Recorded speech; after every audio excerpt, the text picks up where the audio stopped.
Hello, everybody. It's Mark Sage, Executive Director of the area, and I'm here today with James Cooper from Raytheon. James has been part of the Raytheon team that's been area members for a while and has recently kind of become the security committee chair. So we're just going to ask some questions of James. And James, thank you very much. Can you please tell me a little bit about your background and your role at Raytheon and your experience in immersive technology?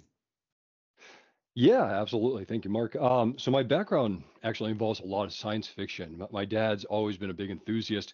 So I grew up reading, watching, dreaming things like augmented reality and AI and cybernetics. And my initial firsthand exposure to XR actually came in 1993.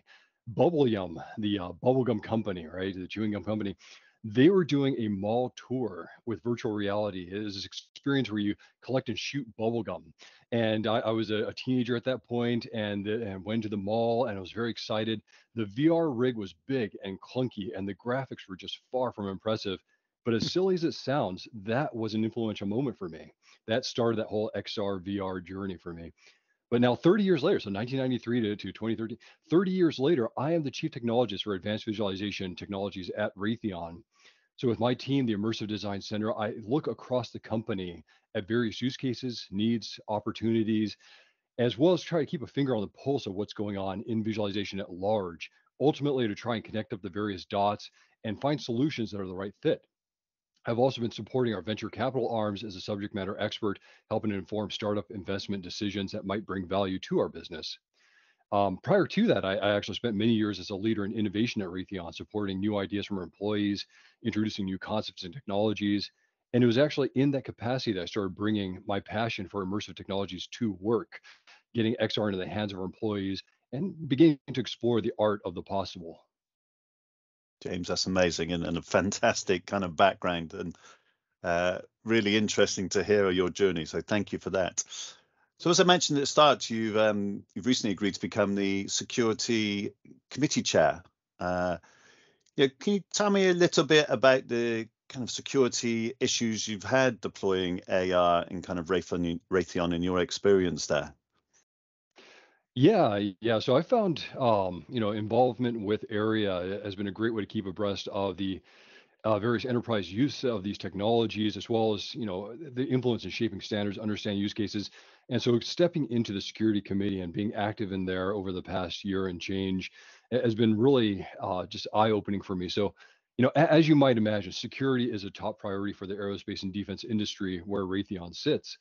And a lot is riding on our ability to keep technologies and capabilities secure because it could mean the difference between life and death, literally life and death for our warfighters, our allies, and for everyone else that we're trying to protect.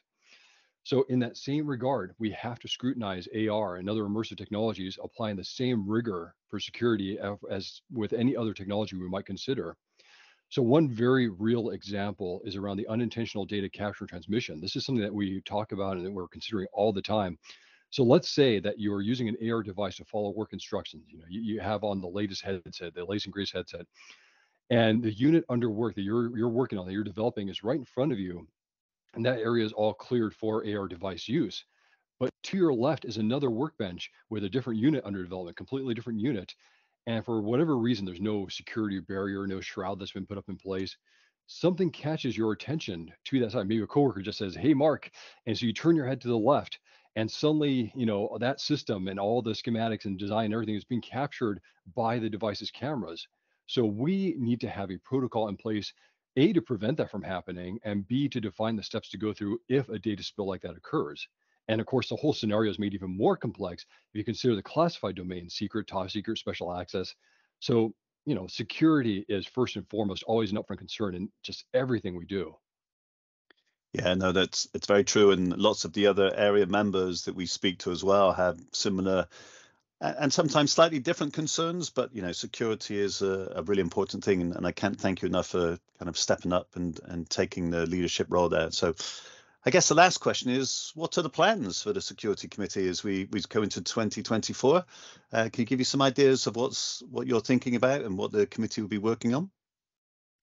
Yeah, so I'd like to continue the great work that's been accomplished and continues to this day, including the security maturity model. while also taking a fresh look at needs both universal and domain or industry specific. So, keep that focus, but also expand the aperture a bit. So I want to see who is really embracing AR today and how did they address their security needs? Who hasn't really jumped in so far due to security concerns and what might be done to address those? And what are some of the evolving elements in the bigger picture? Going back to innovation and always looking at what's on the horizon or even just over the horizon. What are those evolving elements in the bigger picture that we need to keep an eye on or maybe start addressing today?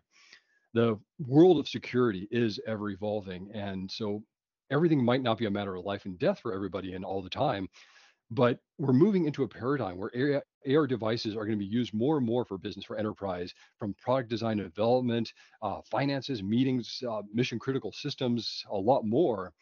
And so there is a lot of information there that just really merits protection. You look at this beyond the workplace, even you're talking about everybody's personal lives and their homes, their personal businesses, sports and club activities, all the things like that. We're looking at just a tremendous amount of sensitive data that's being captured, processed, transmitted all the time by these devices, and will be more so in the future, especially as these devices become more mainstream and common and stylish, of course. So I believe that the Area Security Committee can make a real difference in defining these scenarios, exploring the various strategies and solutions, raising awareness, and making all that available to our members. James, that's amazing. I can't wait for 2024 and to work with you and the rest of the Security Committee team. For the area members that are listening to this, please, come and join the committee. It's very easy to sign up through the Causeway platform. And yes, looking forward to also evangelizing that to the wider ecosystem as well to show what we've done. So James, thank you very much. And thank you very much for all your support and looking forward to working with you in 2024 and beyond. Thank you, Mark.